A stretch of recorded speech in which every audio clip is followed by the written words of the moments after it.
So as of July 1st, in my area, we are now allowed to have social gatherings again. So I had a gaming weekend and my annual Melcon, although it hasn't been annual because of COVID, and this is actually only the second time I've been able to do it.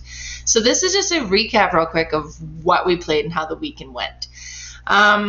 So this is a picture there that I took at Melcon. It's the only selfie I took. All the other pictures were of the games themselves, but it was so much fun, so overdue. I'm so glad we can do this again. So this is what we played on day one.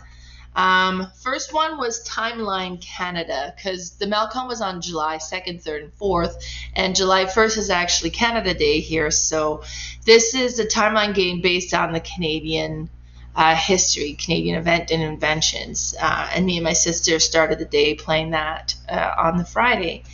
A close-up of that. Now, I did not win, but it was a lot of fun. And then we played Azul, which is a traditional, like a classic game I would call. My sister had recently bought it and hadn't played it yet, so we took the opportunity to play that one. It's such an easy one to teach, such an easy one to play and learn, and it's just a comforting game.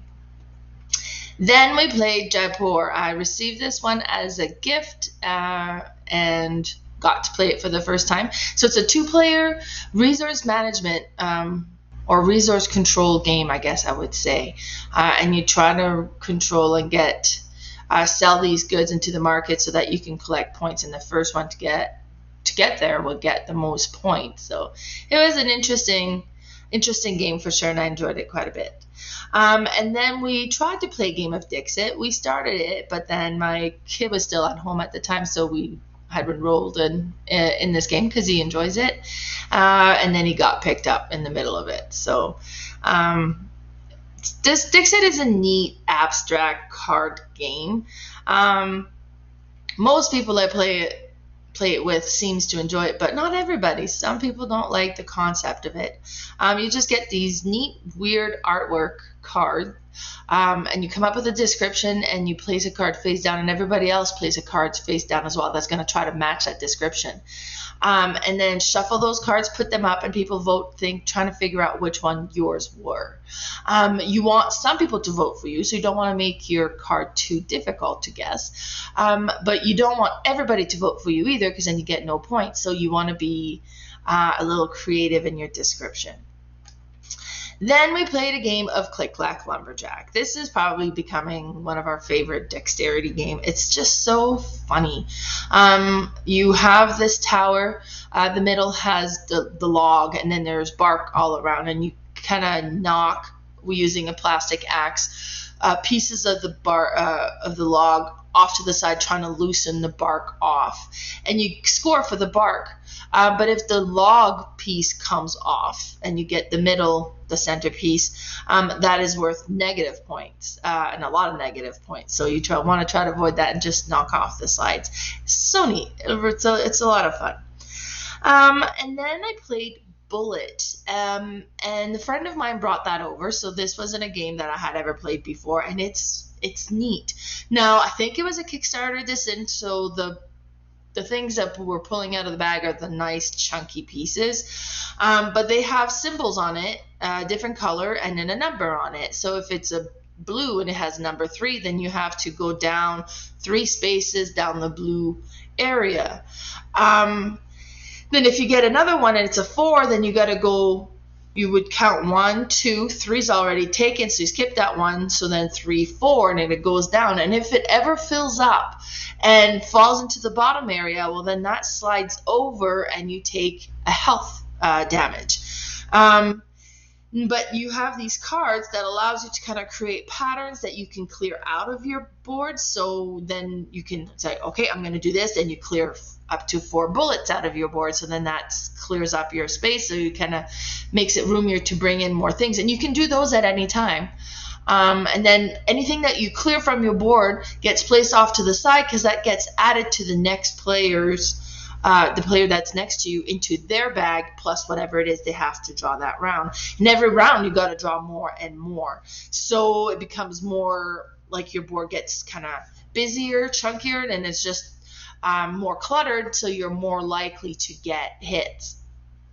This one was a neat one. I definitely thought it was fun. The only drawback I would say, it's because it is an elimination game, and some of the players got eliminated quite early in the game while the game kept going on for quite a few more rounds. You get some of that. In this case, it worked not too bad because we set up the next game that they could kind of move towards, but there's just that to keep in mind. Here's a closer look. Oh, and then, yeah, each of the person gets a different character that have different abilities that you can apply to your board. It is very neat. Then, when we finished that game, we moved on to Pitch Car. Pitch Car is just really a racing game. You flick your little car around the map, and you're trying to do the 3 laps. I mean, your finger gets quite sore. At first, when I first saw this game, I thought that the little disc had like rollies or something on it, but it doesn't. It's just a wooden disc that you flick around the racetrack, but the racetrack can be configured in different ways. It's definitely a neat one. Another dexterity game, but one that, you know, would be quite easy to get the kids into. And here's a little close-up of my car. I came in second, by the way. And then we played Century: A New World. So I had bought this game. I've completed my Century trilogy now, and then I hadn't played this one yet. So in person, like I'd played it online. So we set it up. By the way, we didn't shuffle the cards very well that first game, so we didn't get to unlock any of the locked up areas because I was in the back of the deck. Live and learn. But this is the worker placement version of it. So Century Spice Road is more like the card management side of it. Then you got the Century Eastern Wonders, which is area control, and you build up this map, which is such a great game. And then this one, you build the map, you kind of have all these areas, and it's a worker placement, which, by the way, has the tiniest little workers I have ever seen in any game. Like, it's smaller than the tiny epic workers. It's just puny, but I guess that's how you would fit them. Let me get you a picture. See how small those are? That's the little white speck there on my board. Those are my workers. Another thing with this one is I was excited to play it, but I was a little disappointed to see that the board is like paper thin. It's very just a thin cardboard that you set up. Not that you need to have a big chunky cardboard, but most of the time when you set the player mat or like the player board, you think that'd be a little robust, a little bit more robust. Afterwards, we played a game of Just One. Just One is such a great party game. Everybody gets a little plastic TP thing in front of you. One player will draw a card that they do not look at. They'll pick a number, and then that will give us a word. And then the rest of the team, it's a cooperative game, so the rest of the players will provide a single one-word clue. And you want to be a little bit creative in your clues, because if you duplicate anybody else's clue, that clue is eliminated, making it more difficult for your player to guess the game. This was a neat one, definitely one that we pull out most every time we do a big party event, board gaming event. So yeah, Just One. And then we played Vampire Queen. Vampire Queen is probably one of my most favorite trick-taking game. I bought this one secondhand in a game lot, so I didn't know really anything about it, and I was very pleasantly surprised. So each player gets 13 cards, and they can be anywhere from 1 to 14, and each card has different vampire artwork on it, so that artwork is kind of cool.